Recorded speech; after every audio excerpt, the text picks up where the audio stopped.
Well, we can just bring it back to the nature of the team. That is what somebody like Sheila can bring to the table, is to help you adjust your percentage so that it reflects more closely what's going on in your business. And that is why she meets quarterly. That's why we have those monthly meetings, is to keep those numbers and that organization in line so that somebody like Sheila can take that and advise you with that organization.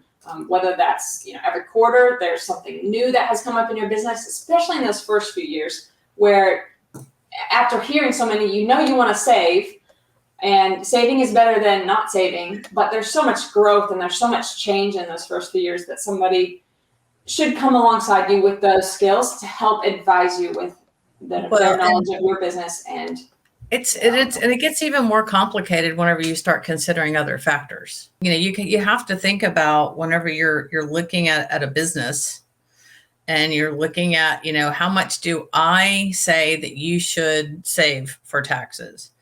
And, I'm going to base that on everything from what's your family structure? What's going to happen once this lands on your 1040? Because in some way, shape, or form, your income, no matter what type of business you are, or what your business structure is, you're going to end up paying personal taxes on that. So I look at this from a very wide lens, and I can focus just on the business, and I can tell you, based on your business, what you should be paying in estimated taxes, and always recommend that even when you have a wife and 2 children, and really technically you don't have to pay estimated taxes because you have child tax credits and you have maybe even education credits, and there's dependent care credits. There's a lot that goes on a tax return that's not necessarily even a part of your business, but that's just part of the way I think. So that's how I'm going to instruct you. And, we've talked about this before, Megan. It's a really difficult conversation for the person that you referred to earlier, Paul, that he's single and got some income going, and it's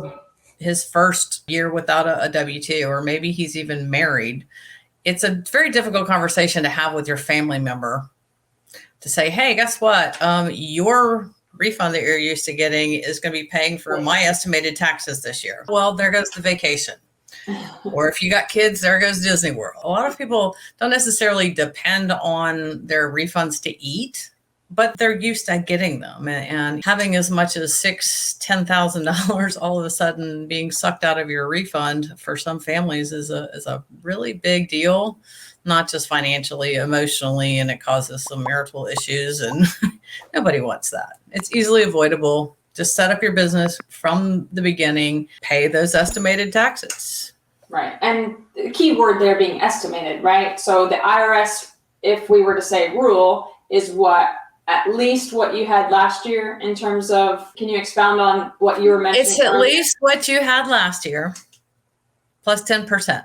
So 110% of your tax liability from last year is what you will be paying in estimated taxes. So it's truly a good faith payment, but it's still estimated. Yeah. I mean, an IRS is projecting growth. Not all businesses grow every year. In fact, in the first couple of years of business, it's not uncommon to have a loss. You're buying equipment, you've got things going on, you've took on some marketing burden. Maybe you needed, even in the first, and not just the first year or two, sometimes, even up to that 5th year, you were really struggling to show a profit, especially your buddy Luke that is getting ready to hire an employee. That can really take your profit level down to nothing, but you're investing in your business. So that's not a bad thing. Right. And would you say that's why oftentimes the estimated quarterly tax payment conversation and just information about the owner's responsibility for that gets pushed back a few years? It just seems like that is not common knowledge when somebody starts a business. And we get it. Nobody hands you papers when you start a business, and there's conceptions about starting a business and what it's going to be like. But do you think that's often why that estimated tax payment conversation sort of just gets pushed to the back burner? Because oftentimes the the first few years could very well be a loss. Like I said, there's different reasons for it, because it could be the fact that there were child tax credits involved, or your spouse was, having enough withholdings to kind of alleviate that burden. So the conversation is never had with the tax preparer. Right. And if the tax preparer is not really into planning, if they're not being an advisor, if they're really just preparing your taxes, which is fine if that's what you want, but that's not necessarily beneficial whenever you're starting a business. If you haven't had the conversation with the person who's preparing your taxes, then you should. You should say, hey, Definitely. I really would like, at bare minimum, a figure for what my estimated taxes would be, whether they've been owed before or not. And I think that's really important to mention to the audience, is that your tax preparer works for you. So mention to them, ask those questions like, will you please have a conversation about my estimated taxes and just inform me of this? And so, even here on the podcast, where maybe we could throw out some ideas and some thoughts and some maybe even answers, depending on your situation, it may just be a matter of have that conversation with your tax preparer that you currently have. They work for you. I'm sure they have knowledge of it. It's just not something they've, like Sheila said, has built maybe their services around, which is the strategy planning. It is a total transition to go from just being an individual tax preparer, and you're just, because you are busy.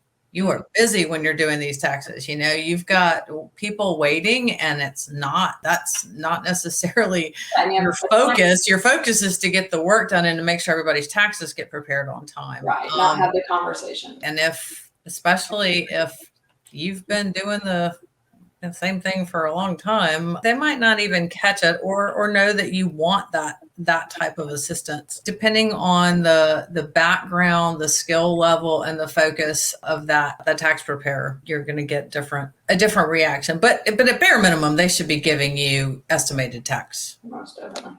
Bare minimum. Well, ladies, what I would like to do, this has been very insightful, and I know you guys are just warming up. So what I'd like to do is maybe we could do this another time and kind of do part two. I've batched my schedule today, so I got one podcast after another. So I got to roll out, but I want to give you guys the opportunity, if people want to connect with you, your services, feel free to shout out. And again, guys, this is my 1-2 punch. Megan and Joey do my books. Sheila does my tax planning, and kind of, you do more than just, you do financial long-term. So go ahead and don't be shy. Tell people how they can connect with you to whatever level you're comfortable with, because I don't even know. So we are now the Landscaping Bookkeeper. So you can find us at www.thelandscapingbookkeeper.com, or we are still considered Gulf Coast Bookkeeping. So our DBA is the Landscaping Bookkeeper. And so if you do pivot to gulfcoastbk.com, like is in previous show notes, you will still find us there.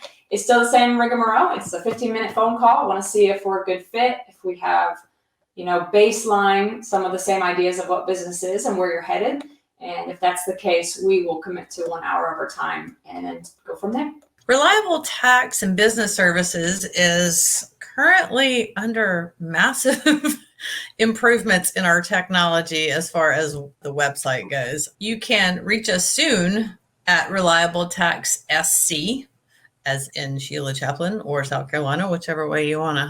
ReliableTaxSC.com will be the website. It's not going to be functional for probably about 2 more weeks. So maybe give us till the end of September. But in the meantime, you are welcome to email me at screliabletax@gmail.com. I will send you an email back, and you can schedule a free consult with me as well. I look forward to hearing any questions any of you have. Paul knows I love some emailed questions. Yeah, well, I just want to say thank you to you both. I've never had so much hope for my future financially. And Megan, you mentioned something earlier, and I don't know how you guys switched. I thought Sheila was in the middle. Me too. Something switched there. I need a cup of coffee. I don't know either.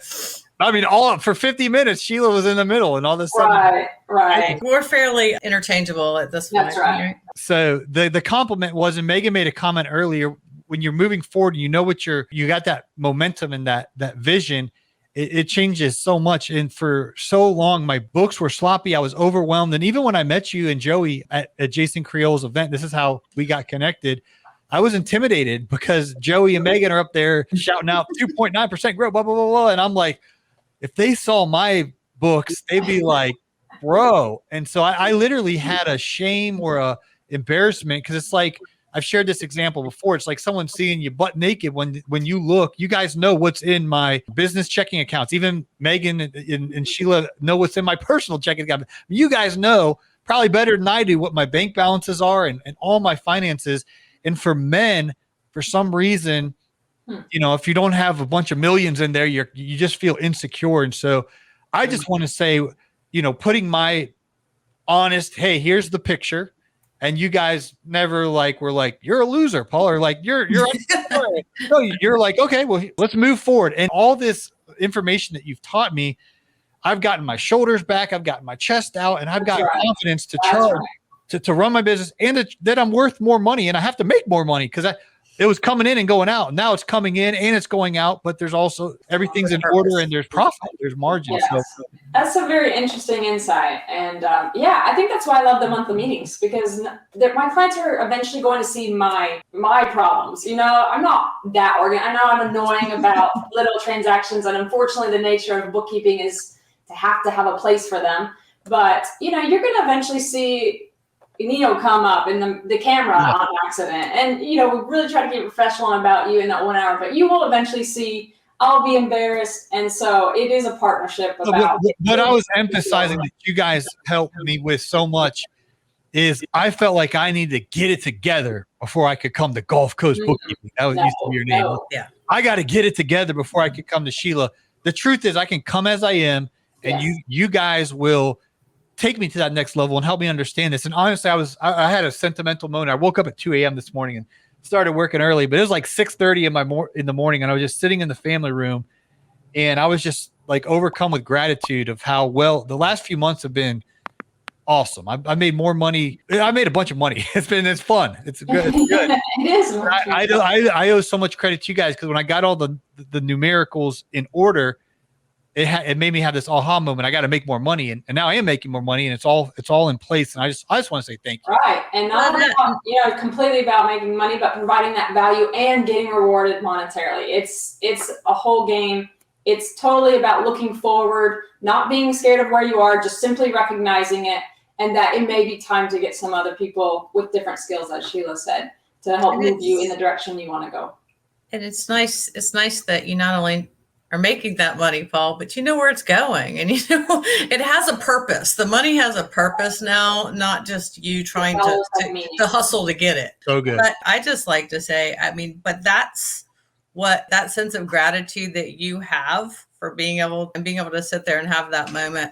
That's why I do what I do. That's every day. It's like, I've told you this before, it's going to be nice to see that smile on your face when we reach some of the goals that we've put in place. And it's awesome emotion. That's really why I get up and work every day. It's so rewarding. And I love it when somebody asks me a question I don't know the answer to, because I'm all about going and finding out what the answer is. Yeah. And if I can't, then I'm certainly going to send you to the right person who can. But that's why I do what I do. Cool. Well, I hate to cut you guys off. My schedule is bumping this afternoon, so I enjoyed it. Thank you. Thank you, Paul. Continued, guys. If you guys agree, we want to do part 2. Yes, another day. We'll set that up, because this is so good.